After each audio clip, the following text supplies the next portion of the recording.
Hello students, आज हम लोग फिफ्थ चैप्टर की एक्सरसाइज फर्स्ट करने वाले हैं।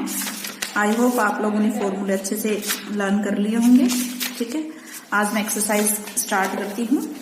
एक्सरसाइज का फर्स्ट क्वेश्चन है कि आपको स्टैंडर्ड फॉर्मूले यूज करते हुए लैप्लास बताना है। लैप्लास ऑफ t की पावर 5/3। ठीक है, आपको इसका लैप्लास बताना है। क्वेश्चन नंबर फर्स्ट का फर्स्ट पार्ट है। ओके, अब लैप्लास आपको इसका बताना है तो आपको पता होना चाहिए लैप्लास ऑफ t की पावर n के मैंने दो फॉर्मूले याद करने को बोला था आपको। क्या कौन कौन से? एक तो था n फैक्टोरियल। कौन सा था? n फैक्टोरियल अपॉन s की पावर n+1। ये तो था विदाउट फ्रैक्शन। अब देखो हमारा फ्रैक्शन आ रहा है तो दूसरा बताया था मैंने क्या, n फैक्टोरियल को लिख सकते हैं गामा n+1 भी लिख सकते हैं। ये इसकी प्रॉपर्टी है। ठीक है, ये वाला फॉर्मूला। तो कौन सा फॉर्मूला यूज करेंगे हम? ये वाला यूज करेंगे। तो लैप्लास ऑफ t की पावर 5/3 को मैं क्या लिख सकती हूँ? n कितना है? 5/3। गामा 5/3+1 और s की पावर 5/3+1 ये आ जाएगा। ठीक है भाई, आप कैसे लिख सकते हैं इसको? गामा 8/3 अपॉन s की पावर 8/3 लिख सकते हैं। अब गामा की एक प्रॉपर्टी होती है कि गामा n, बस ये दो तीन बातें आपको याद रखनी है, गामा की प्रॉपर्टी और गामा फंक्शन। ठीक है, गामा फंक्शन में बता देती हूँ आपको डेफिनेशन के तौर पे। गामा n जो होता है वो क्या होता है? 0 से इन्फिनिटी एक इंटीग्रल होता है e की पावर -x, x की पावर n-1 इंटू dx। ये जो इंटीग्रल सोल्व होके आता है उसकी वैल्यू है गामा n। फॉर एग्जाम्पल मान लो आपको x की पावर 3 मिले यहाँ पे, तो आप बता सकते हो परफेक्ट वो किसकी वैल्यू, गामा 3 की है, गामा 4 की है। ठीक है, आप बता सकते हो।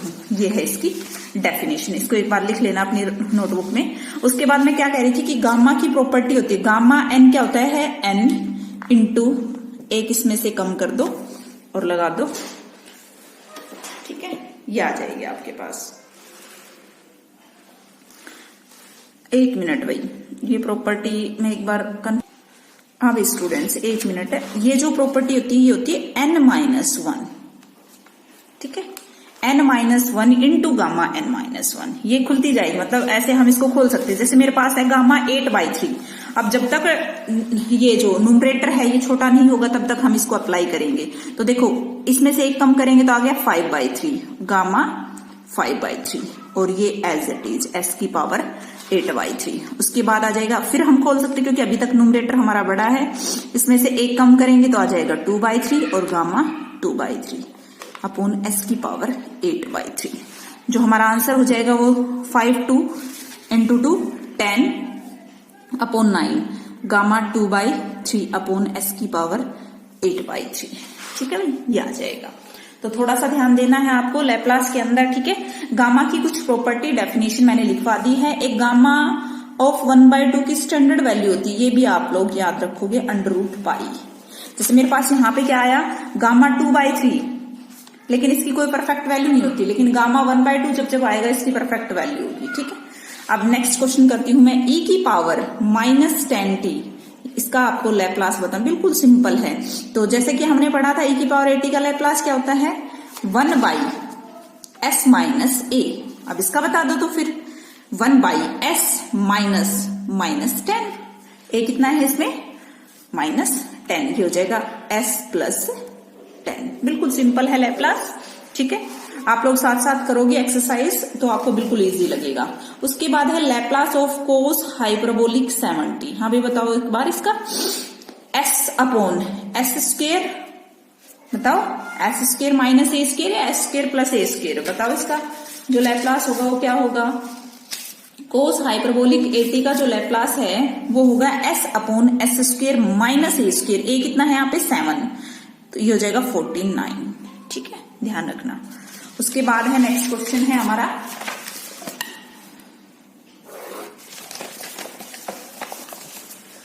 नेक्स्ट क्वेश्चन देखिए। लैप्लास ऑफ sin 4t कर लोगे और Laplace of t only t। तो देखो t की पावर कितनी है यहाँ पे? 1। अब पूरा इंटीजर है तो मैं ये n फैक्टोरियल वाला फॉर्मूला लगा रही हूँ। n कितना है यहाँ पे? 1 फैक्टोरियल अपॉन s की पावर n+1 यानी कि 2। यह आ जाएगा 1 फैक्टोरियल 1/s²। ठीक है भाई, थोड़ा सा ध्यान रखना है। उसके बाद सेकंड क्वेश्चन है, देखो थोड़ा सा, लैप्लास ऑफ टी की पावर 10 प्लस टी की पावर 4 प्लस 2। तो इसको मैं ऐसे भी लिख सकती हूँ, लैप्लास ऑफ टी की power 10 plus Laplace of T की पावर 4 प्लस लैप्लास ऑफ 2। ठीक है, और यहाँ पे कितना आ जाएगा भाई बताना, टी की पावर 10 तो n फैक्टोरियल 10 फैक्टोरियल s की पावर 11 प्लस 4 फैक्टोरियल s की पावर 5। अब लैप्लास ऑफ 2 कैसे बताओगे, अब 2 into 1 लिख सकते हैं, और 1 का क्या बताया था मैंने, 1/s, तो ये हो जाएगा 2/s, 3 का 3/s। ठीक है, ऐसे चलेगा। अब इनको खोल दोगे तो आपका आंसर आ जाएगा। नेक्स्ट सेम है, e की पावर थर्ड क्वेश्चन, e की power -5t T square plus 60। हाँ भाई, आई होप आप लोग सभी कर लोगे इसको, T square plus 60, question number third है ये। ठीक है, हो जाएगा। ठीक है, नेक्स्ट है e की पावर 4t प्लस e की पावर 2t प्लस t की cube plus sine square t। इसका आपको क्या बताना है, लैप्लास। तो 1 by 1 करके हम सभी पे लैप्लास ऑपरेट कर सकते हैं। ठीक है, लैप्लास ऑफ e की, ये क्वेश्चन नंबर 4 है भैया आपका, e की power 4t plus Laplace of e की power 2t plus Laplace of t की power cube plus Laplace of sine square t। हाँ भाई, इन सभी का हो जाएगा 1/s-4, 1/s-2 और ये n फैक्टोरियल वाले फॉर्मूले से। लेकिन यहाँ पे दिक्कत आएगी साइन स्क्वायर का, क्योंकि हमने कोई फॉर्मूला नहीं किया। तो देखो मैं इसका बता रही हूँ आपको, लैप्लास ऑफ, जैसे हम इंटीग्रेशन सोल्व करते हैं, मैं इसको सिंपल फॉर्म में लिखूंगी, 1 - cos 2t डिवाइडेड बाई 2 लिखा हमने। ठीक है, अब अंदर कर दो भाई, Laplace of 1/2 minus Laplace of cos 2t by, यानी कि क्वेश्चन को हमने सिंपलेस्ट फॉर्म में बनाया, उसके बाद लैप्लास ऑपरेट कर दिया।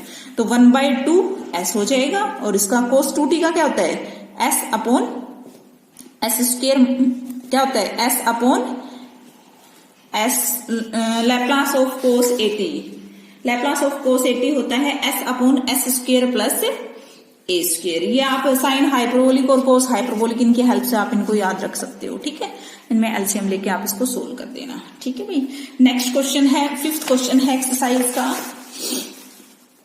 एक्सरसाइज का फिफ्थ क्वेश्चन है। इसके अंदर लैप्लास बताना है sin 2t sin 3t। तो देखो यहाँ पे हम नहीं बता सकते, लेकिन अगर मैं इसको 2 से मल्टीप्लाई और 2 से डिवाइड कर दूं तो 2 sin a sin b का फॉर्मूला खोलेंगे और सिंपल क्वेश्चन आपके पास बनेगा, आप लैप्लास उसका बता सकते हो। सेम 6 क्वेश्चन है। ठीक है, sin 60 sin 40। नेक्स्ट है Laplace of cos square 2t,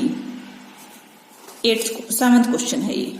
ठीक है, अब इसका कैसे लैप्लास बताओ, बिल्कुल वही हम फॉर्मूला लगाएंगे, 1 + cos 2t है ऑलरेडी, तो 40 कर दो डिवाइडेड बाई 2 कर दो, अब हो गया सिंपल। ठीक है, साइन की क्यूब 2t, इसका लैप्लास बताओ भाई। हाँ भाई, साइन क्यूब, तो कैसे खोलोगे इसको, आप कैसे करोगे इसको सोल्व, बताओ भाई। साइन की क्यूब 2t का जो फॉर्मूला है वो हमें लगाना पड़ेगा। अब साइन की क्यूब का जो फॉर्मूला होता है साइन 3 थीटा, बताओ भाई क्या होता है, sine 3 theta, 3 sine theta minus 4 sine cube theta. हाँ भाई, ये होता है। ठीक है, अब यहां पे मेरे पास कितना है, साइन 2t, तो यहां पे एंगल कितना है आपके पास, सभी के अंदर डबल थीटा को हम 2t पुट करेंगे, तो यहां पे कितना आ जाएगा, साइन 60 का थीटा का फॉर्मूला क्या हो जाएगा, 3 sine 2 theta minus 4 sine cube 2 theta, ये आ जाएगा आपके पास फॉर्मूला। ठीक है भाई, 3 साइन, एक बार चेक कर लेना फॉर्मूले को, साइन 3 थीटा का फॉर्मूला था ये। ठीक है, और मैंने यहाँ पे है हमारे पास साइन की क्यूब 2t का, तो इसको 2 से हम इसका एंगल को हम डबल कर देंगे, तो यहां से हम वैल्यू निकाल लेते हैं भाई, किसकी, इसकी, t में है तो अपना t में रखो, तो ये आ जाएगा, देखो ये नेगेटिव है तो ये इधर आ जाएगा, यानी कि 3 sine 2t minus sine 60 divided by 4, ये हमारी इसकी वैल्यू आ जाएगी साइन क्यूब 2t की, क्योंकि हम इसका लैप्लास नहीं निकाल सकते, लेकिन इसको सिंपलेस्ट फॉर्म में रखेंगे, देन उसके बाद इसका लैप्लास निकालेंगे। ठीक है, तो ये है आपका 8th क्वेश्चन। इसका हो जाएगा, अलग अलग कर सकते हो, a अपॉन में s square plus a square a upon में। ठीक है, ये आपका सिंपल क्वेश्चन हो गया, कर सकते हो। हाँ भाई, सिमिलरली आपको क्यूब की है। नेक्स्ट क्वेश्चन है 9th question, cos cube T. तो देखो इसका सिर्फ मैं फॉर्मूला बता रही हूँ। कोस 3 थीटा का फॉर्मूला जो होता है वो होता है 4 कोस थीटा, 4 कोस फॉर्मूला होता है इसका, जो फॉर्मूला होता है वो तो 4 cos cube theta minus 3 cos theta. यहां से आप किसकी वैल्यू निकालोगे, इसकी कोस क्यूब की निकाल लोगे। ठीक है, ओके। नेक्स्ट क्वेश्चन है cos cube 4t plus T, दोनों का अलग अलग से करोगे। ठीक है, मैंने अपनी तरफ से एक्सरसाइज कंप्लीट करा दी है सभी में, बाकी आगे जो क्वेश्चंस है बिल्कुल सिंपल है। तो क्वेश्चन आपके 17 क्वेश्चन है इसके अंदर, ये कंप्लीट हो जाने चाहिए। कल हम नेक्स्ट एक्सरसाइज स्टार्ट करेंगे, और आप लोगों को कोई भी दिक्कत हो तो आप कमेंट करके या फिर वैसे व्हाट्सएप के थ्रू पूछ सकते हो। ठीक है, थैंक यू।